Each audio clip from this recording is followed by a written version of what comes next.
You know, I think very symbolically. I look at history, I look at philosophy, I look at art, I look at media, I look at video games, and, you know, there's certain connections I was making and have been making knowing that this was coming up soon. It's this connection that seems to be there between religion, grace, being more idealistic, and the shadows. We buy our graceful outfit at the Rogue's Den. It is a hooded figure with grace. You know, I had seen right away that that's very similar to Skyrim and the Thieves Guild. What are they called? The Nightingales, I think. Certain agents of divine justice or something like that. Then the bigger image popped in my head of, well, Assassin's Creed.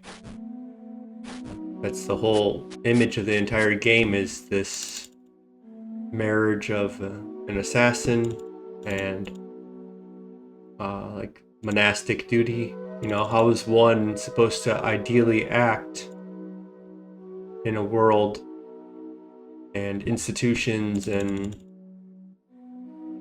groups and villages and communities that are corrupted? How does one bring the ideal out when the public only will take your, you know, your, if society's corrupt, if these institutions are corrupt, if everything's corrupt, right? And you try to act ideally, I don't know if that will get you anywhere sometimes. And so it's this idea that to act in the principle that you want, or in the ideal vision that you see, is not accepted into the world. Sometimes you have to sometimes you hold on to your light by going into the shadow. And so that's kind of what I've been seeing about these, you know, marks of grace, the graceful outfit, and how that relates to a lot of the most famous media out there that we have. So it's not just Assassin's Creed, it's not just Skyrim, it's not just RuneScape. Some of the biggest franchises of all times, that is the exact motif. And that is the, of course I'm talking about the one and only Caped Crusader. That's the entire story of Batman, right? That's something that I think most people really resonated with. Batman Begins, and Ra's al Ghul, and how Gotham had become corrupted and cynical and unsafe to be idealistic in. You know, Falcone was, you know, that mobster that dealt in fear and corrupted all of the police, the judges, all of the institutions that were that represented the greater orders that are required for civilization. You know, had corrupted justice. And so then when, you know, justice is unable to be obtained, well, then people take justice into their own hands. So I'm not I don't just stand by ideals, I think about them practically and logically, and it's, well, what role does justice bring into the world? What is it mitigating? What is it causing to make it replicate, you know, all across the world? How come everyone has adopted that as the correct system? And it's because it has an evolutionary effect, and one that resonates with everyone too. So it has a mythological and an evolutionary kind of effect. And it's, if you believe in that sense of justice, then when someone harms you or your loved ones, you don't go out in the street and enact revenge yourself. Instead, you rely upon something else to handle that for you. So, the cycle of vengeance, I believe, is there when justice is not. That, you kill my son, I kill your son, and then no one ever is going to stop. Everyone thinks that they are getting justice, and then whenever someone else's justice is enforced upon you, then you feel like your injustice has been done to you, and so then you have to rebalance it, right? And I'm not saying that only government can act as that sense of justice, that sense of fair, the sense of not acting outside of that. It doesn't have to be the only force that lets everyone feel that they don't have to enact justice on their own, And so what I'm trying to get back to is, so that's Batman. It's that when the world is not fair, when the world is not seen to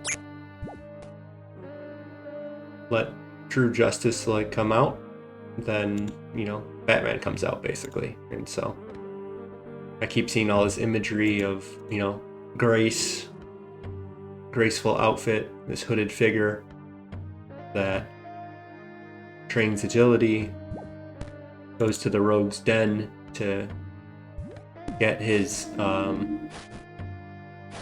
outfit, and his outfit very much looks like a monk's robe. Those white monk robes are very reminiscent of Assassin's Creed, and Assassin's Creed is very reminiscent of Batman, basically. If it's not Batman, then it's at least the League of Shadows or something. I haven't played that much Assassin's Creed. I only have a very bird's eye point of view upon it, but to me it's a very clearly religious and very clearly assassins, right? Assassin's Creed, it's literally in the title. Batman, rogues, all of these people are the outsiders. They're not the true knights. And so when the true knights, the knights that wear white armor and are out in the front, when they virtue signal and show to everyone when they show off who they are rather than being who they are and living by their ideals rather than portraying their ideals, well, that's how we get into this current world, I feel like. And so the story of Batman, the story of Assassin's Creed, Ghost of Tsushima, if you guys have played that game, I loved it. Kind of echoes the same of, the samurai in that were taken advantage of for being samurai. The Mongols came in and they said the samurai are people of honor. They have a very rigid way of handling these situations. So we're going to use, since we know their actions, we can change the formula to make them do exactly what we wish them to do. And so that's what they kind of did. And then your character has to battle with that loss and has to bend his morals to become basically Batman, right? To be the Ghost of Tsushima. So he's in a world where he can't be a samurai anymore, right? So instead he becomes a ghost, phantom. And I think that is obviously very reminiscent of, Batman becoming an ideal. Batman is, someone that can't. The idea of Batman is grander than Bruce Wayne. Batman as an image cannot be defeated. It's V for Vendetta, it's the mask of the Anonymous, which is yet again, another perfect example of what I'm trying to illustrate. You know, he wasn't, I'm not really sure of what like religious motifs he echoed, but if it wasn't religion, it was at least a lot of philosophical. I'm sure there was a lot of religious undertones and such, but you know, it's been a while since I'd seen it. And you know, Guy Fawkes, I think, what is that his name? Remember thing. I'm pretty sure he was a Protestant or something like that, and it was a religious rebellion.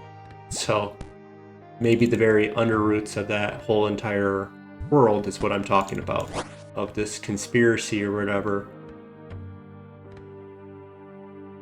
Yeah, so even that, right? Something I didn't even think had religious undertones at all. He has that Protestant hat on. All to say is that even V for Vendetta, obviously, revenge, vengeance, Batman, revenge, vengeance.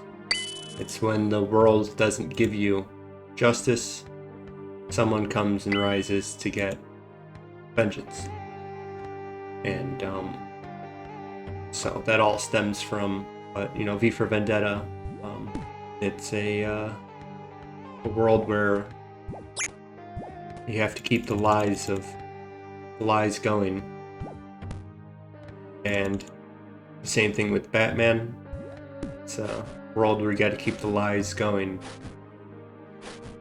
Everyone's corrupted, everyone knows the truth, and they deny seeing it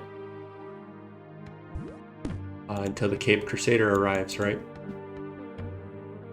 Now, Ghost of Tsushima, I'm not sure. I'd have to think a little deeper on what lies are in there. Lies of honor. There are some lies in the... Of course, you know, it's a story. Every story has lies, I think. Lies. Yeah, I mean, I'd have to go into spoilers for that one, and I don't think... I'd have to be very specific on that connection, and I think the game is good enough and the story's interesting enough to not spoil it. I don't think it's a perfect... I don't think all the stories in that game are perfect. They're a lot more intriguing than they are in terms of coming to the best ends. So it's more of the questions it gets you to ask and the intrigue it gets you to ponder. But when you actually come to the answers in that one, it's, you know, it's probably fine. It's good, even, I think. But it's not exactly, not necessarily as important as the questions. You know, sometimes games and stuff get you to question, and stories get you to question, and it's not about the answers that are there. That's not the important part sometimes. Sometimes it's to get you to disconnect with a belief you might have, right? Or a vision you might have, a truth that you might hold that isn't exactly true. And, you know, we can argue that's what, like, the Matrix is, right? Questions to get you to get out of your own mind, frame set, and expand it to see further. So the Matrix had come up in my mind multiple times as I was speaking earlier. So one, it's pretty sure it's the same directors as V for Vendetta. It very much has a lot of religious undertones. The characters are very much, you know, Trinity and Morpheus appear as, I don't know what the right word is, agents, espionage. It's not, those aren't the words, but they wear black, they have cool little glasses on. They're part of like this underworld. And they bring Neo into it, right? So Neo, you know, he lives in the normal world, the world of the lies though, right? And then Morpheus wakes up Neo with the help of Trinity, wake them up from the lies, and the lies are what have to be retributed. That's where the hero comes, I think, is to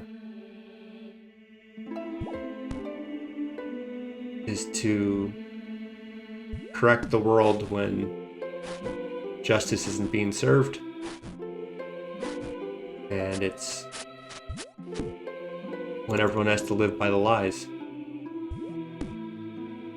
And so I'm getting these marks of grace, getting my graceful outfit, the white purity of it, the honor amongst thieves. All these motifs run through my head, and it's often the thoughts that I think of, I guess, of knowing what the lines are and trying to define them and coming up with these terms. But yeah, we're wearing our dome cloak right now. You can see the eyes. Ardone is very connected to knights and thieving.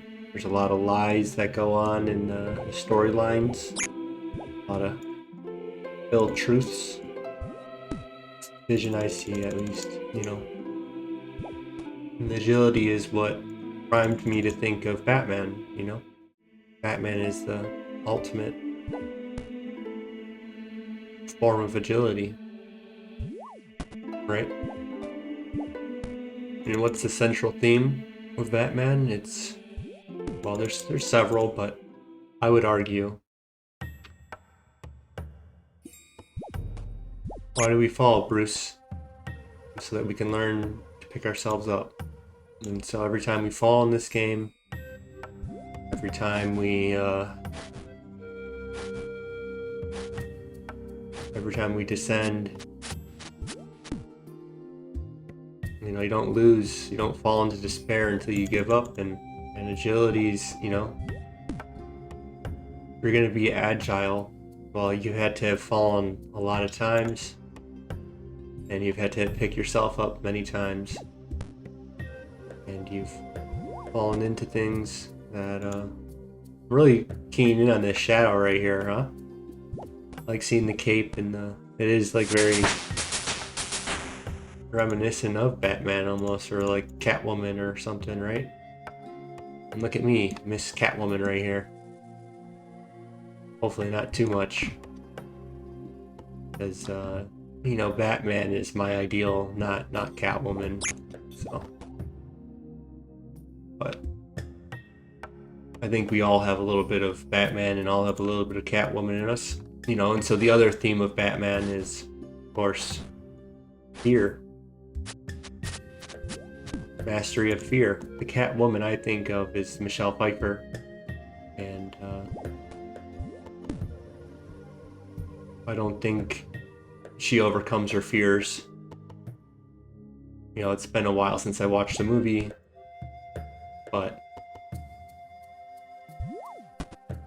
she kind of just gets past her fears, and I think causes her to go a little crazy. And so she becomes assertive, yes, she becomes empowered, yes, but at what cost? Letting go of fear, letting go of caution, that's not discernment. That fear was there for a reason, and if you haven't dealt with that reason yet, maybe that fear is supposed to stay. Otherwise you go a little cuckoo. And so this all is stemming, if anyone's joining late, this is all stemming from me thinking about the graceful outfit, which are essentially monk robes, right? But you're shrouded. And in that shroudedness, you're living to your true ideals in a world that doesn't accept ideals anymore, because it now accepts lies. So it forces those with ideals into the shadows. And if the ideal can only live in the shadows, well, I think that causes it to grow stronger and stronger, give it more and more proof, and when it does finally show up, people recognize it and put it at the top. as the new ideal, right? So the shadow becomes the ideal,